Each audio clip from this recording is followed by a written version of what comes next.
Nous sommes le 18 septembre 2020. Chers téléspectateurs, bonjour et bienvenue sur cette plateforme de la télévision Renaissance. C'est le journal en langue française. Tout de suite, les titres. Les violations des droits de l'homme persistent et signent au Burundi, d'où la nécessité de la Commission des Nations Unies chargée de mener des enquêtes au Burundi. Ce sont les propos de Doudou Diène, président de cette commission. Vous allez le suivre dans ce journal. Le mouvement des femmes et filles pour la paix et la sécurité au Burundi demande au gouvernement d'admettre la présence des mouvements rebelles au Burundi, que sinon il sera accusé des victimes des affrontements entre le gouvernement et ces rebelles. Dans ce journal, vous allez suivre également un des témoignages dans notre série de reportages dans l'émission Ayo Nawoni. Hors de nos frontières, des pays de l'Europe frappés par la deuxième vague du coronavirus, le nouveau confinement entre en vigueur en Israël. Voici pour le sommaire, à tout de suite.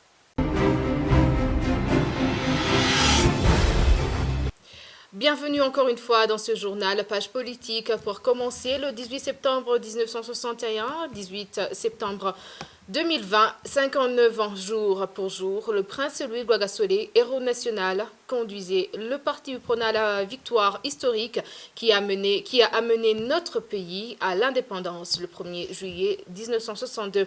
Le président du parti UPRONA, non reconnu par le pouvoir de Gitega, regrette qu'à cette époque, la compétition électorale était loyale et transparente en présence des observateurs mandatés par les Nations Unies, alors que les élections dernières du 20 mai n'ont été qu'un hold-up électoral.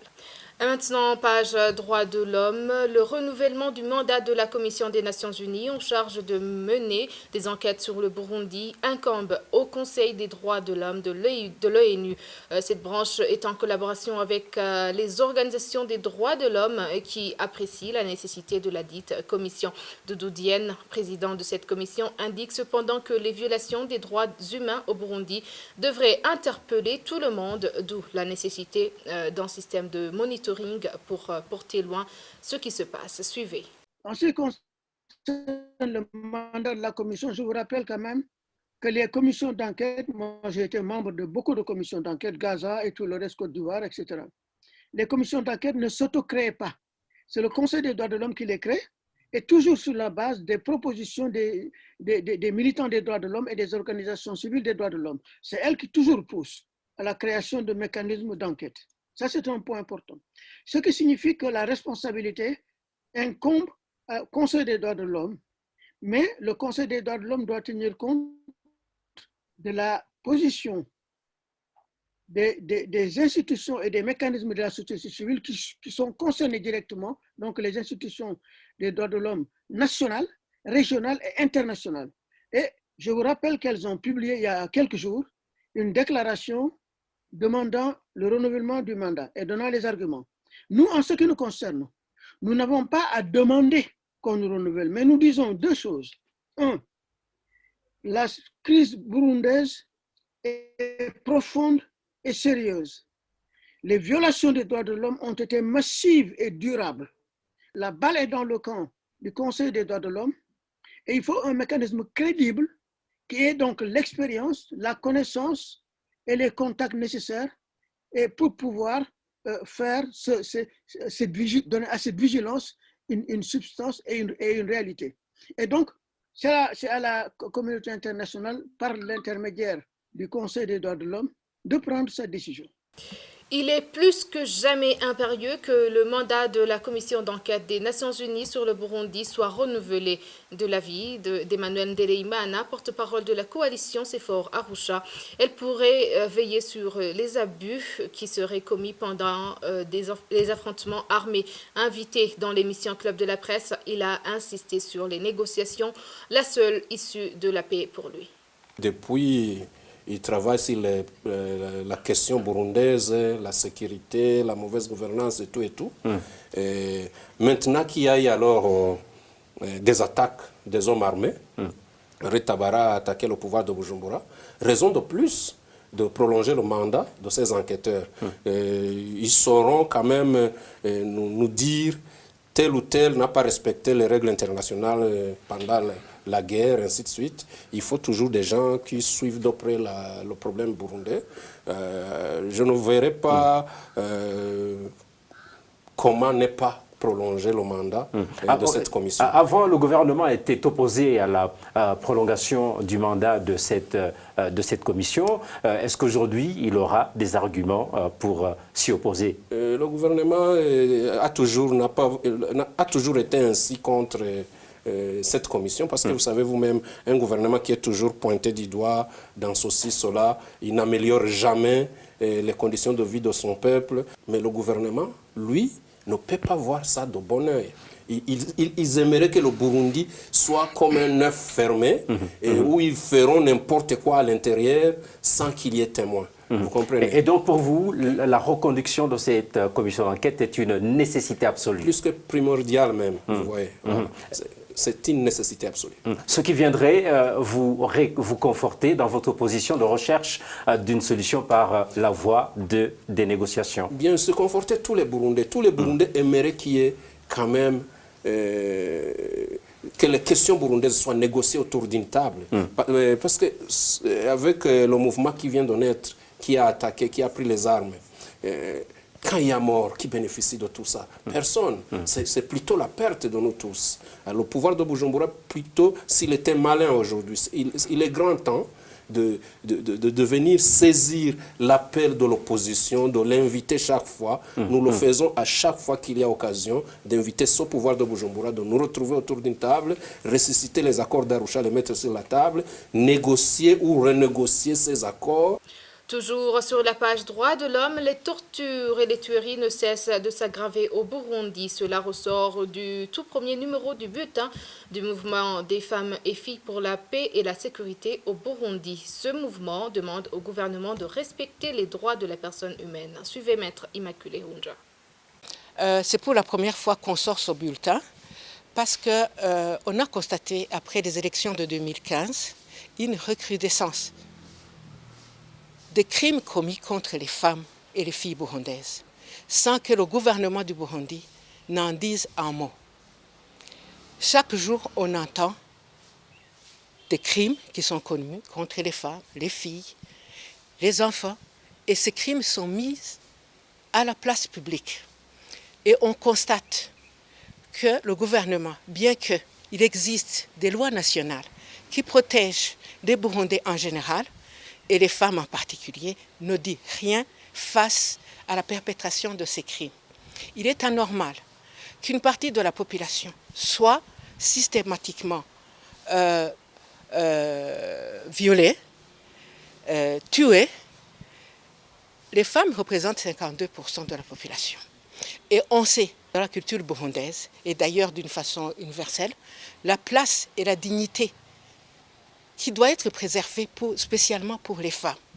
Mais on constate au Burundi que, malgré que le Burundi a une législation nationale qui protège les femmes, a ratifié des conventions internationales qui protègent spécifiquement les femmes et les filles dans des périodes de conflit, le Burundi ne dit absolument rien, alors qu'il a des institutions qui sont chargées de la protection de la population en général, mais aussi des femmes de façon spécifique. Donc nous observons en silence. Alors nous avons décidé au niveau du mouvement des femmes et filles de mettre cette fois-ci des projecteurs sur ces crimes qui passent sous silence, qui restent impunis vis-à-vis d'une catégorie de femmes. Quels sont ces crimes? On a vu pendant ces mois de juillet-août une recrudescence de viols. Les femmes sont arrêtées,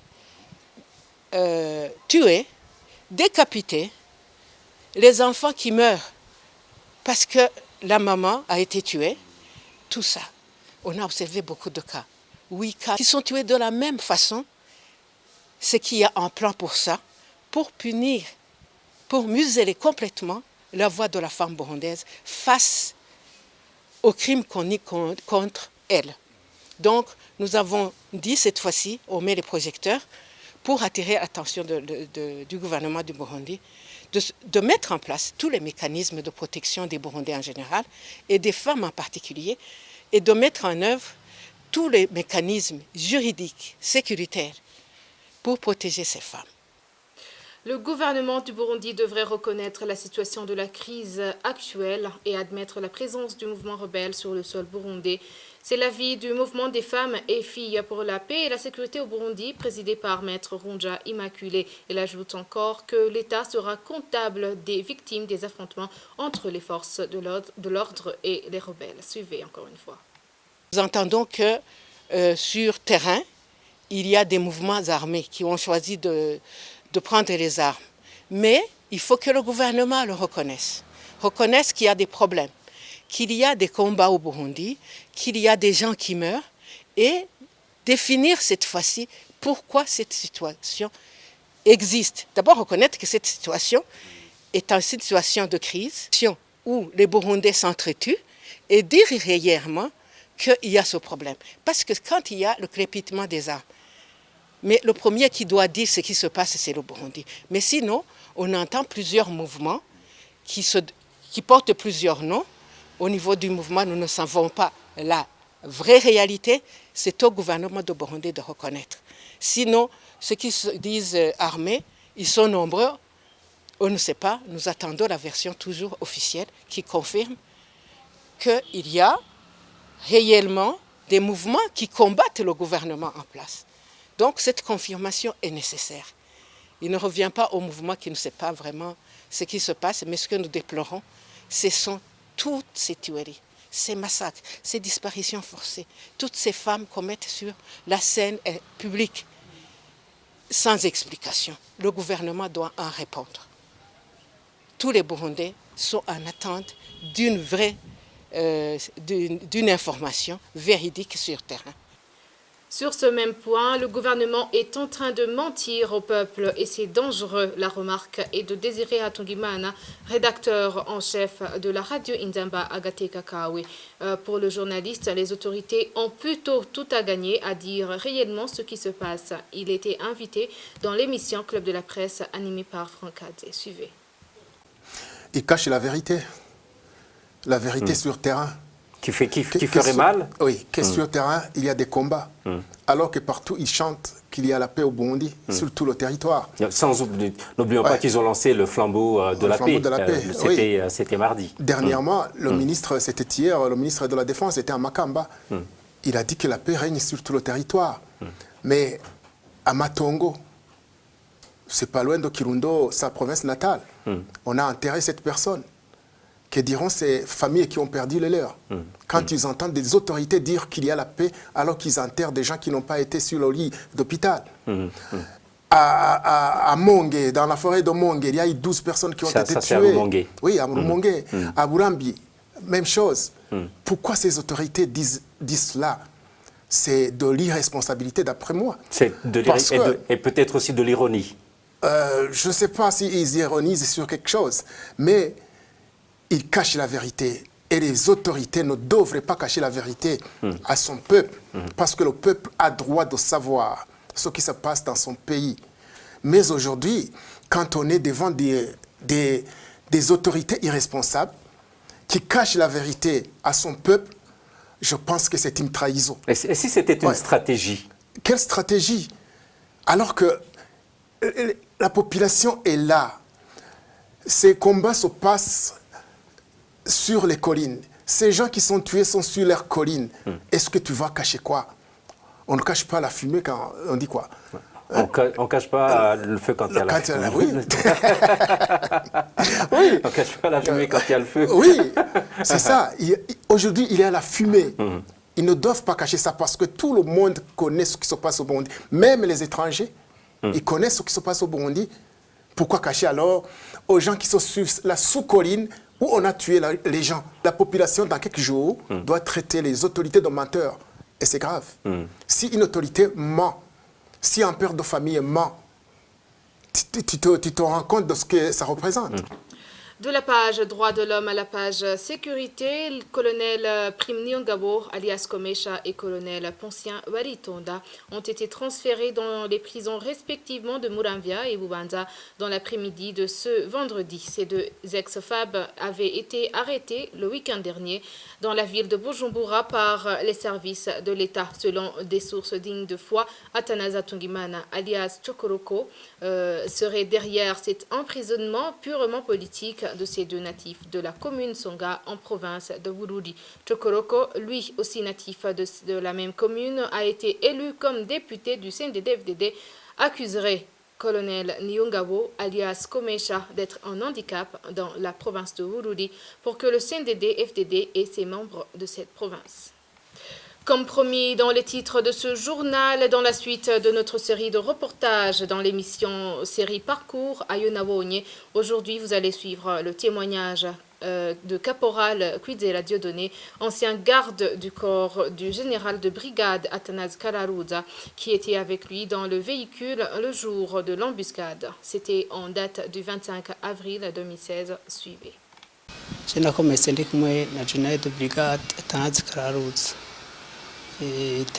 J'étais avec le général de brigade Athanase Kararuza quand j'étais blessé. C'était en lundi en date du 25 avril 2016. Nous quittons son domicile vers un lieu de travail. Il travaillait à la première vice-présidence. Arrivé au niveau du lycée du Saint-Esprit, nous sommes tombés dans une embuscade d'un groupe de gens qui ont commencé à nous tirer dessus. Oui, certains parmi eux, je les ai reconnus. Il y a un caporal connu sous le nom d'Obeda et un sous-officier appelé Donatien et le chef logistique à la première région militaire Nyoyitongiye, premier sergent-major. J'ai vu un autre homme ex-PMPA connu sous le nom de Kiwinda, de grade capitaine. J'en ai reconnu un autre premier sergent-major Ndaishimiye qui est également du bataillon de Muzinda.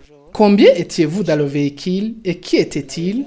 Nous étions 6. Devant étaient assis le chauffeur et le général. La femme du général derrière le général et l'enfant derrière le chauffeur. Et nous derrière la femme et l'enfant. La Niviara Gérard et moi-même. Comme j'étais du côté de la portière, j'ai ouvert de la main gauche la portière du véhicule et mon collègue est descendu pour riposter. On lui a lancé une grenade slim à la tête et il est tombé à terre. Quand j'ai posé mon pied hors du véhicule, ils m'ont tiré dessus et ont touché ma main qui portait une arme et je me suis trouvé à terre. Je me suis roulé par terre. Ils formaient une ligne devant le long portail du lycée du Saint-Esprit et n'arrêtaient pas de lancer des grenades sur nous. J'ai réussi à me tirer par terre et me suis adossé sur une fenêtre. Je voyais tout ce qu'ils faisaient de là. Les militaires ont quitté les lieux. Un autre groupe est arrivé, dont Kazungu et des hommes de Uwamahoro. Mais Uwamahoro n'était pas avec eux. Le général n'était pas encore mort.